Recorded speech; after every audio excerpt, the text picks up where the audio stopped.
Okay, so I'm doing my Bible study.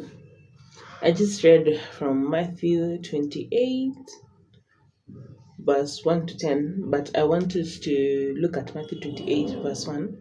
It says, early on Sunday morning, as the new day was dawning, Mary Magdalene and the other Mary went out to visit the tomb.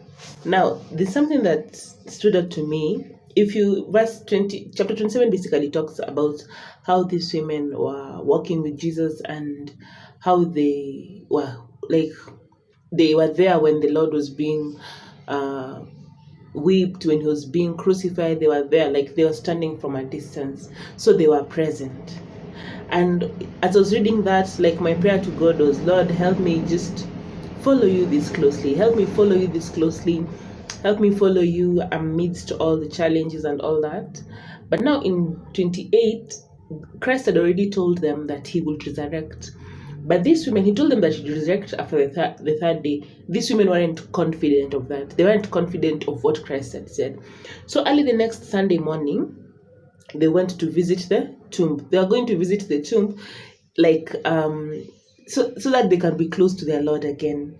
And once again, it shows just how deeply and how intimate their relationship was with Jesus. And once again, the prayer is to walk with God that closely. But there's something that has stood out to me, because these women had the even if he doesn't kind of faith. They went to visit Jesus. They didn't know that he had resurrected. So they went to visit Jesus even if he had not resurrected. And that's like, yeah, they should have believed that he will resurrect and all that, but the faith is in the even if he doesn't.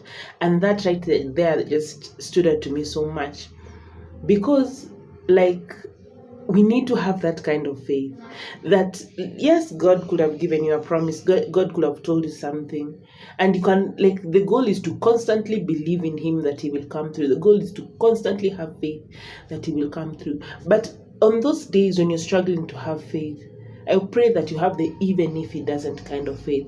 The even if he doesn't kind of faith is a faith that believes that God is still good, God is still worthy, God is still worthy of being followed by you and I, even if he doesn't come through in the way that we thought he would. Like we should always believe that he'll keep his promises, because like, once again, God is not a man that he should lie, and he will do everything he says he will. But in the event that God does not come through like that, maybe you're waiting for God on something, but in the event that God doesn't come through for that, you should still have faith that God is still worthy of being pursued by you. God is still worthy of having your full attention. God is still worthy of you being faithful to him. God is still worthy of you continuously pursuing him. And here's the thing about that: you cannot have that kind of faith unless God helps you have it. Like, the intimacy with God enough for you to believe him, even if he does not come through for you. Only God can produce that kind of intimacy.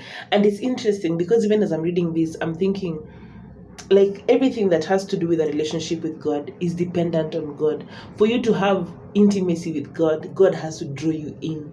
For you to grow deeper, like, our relationship, like, when Christ died on the cross, yani, he made our relationship with him and our relationship with God to be entirely dependent on God. And that's the beauty of being a Christian, that you get to have a relationship with God, and get this, he draws you in, he carries the relationship. Yours is just to be available for him. So yeah, that is what I just discovered, and it really just blew my mind.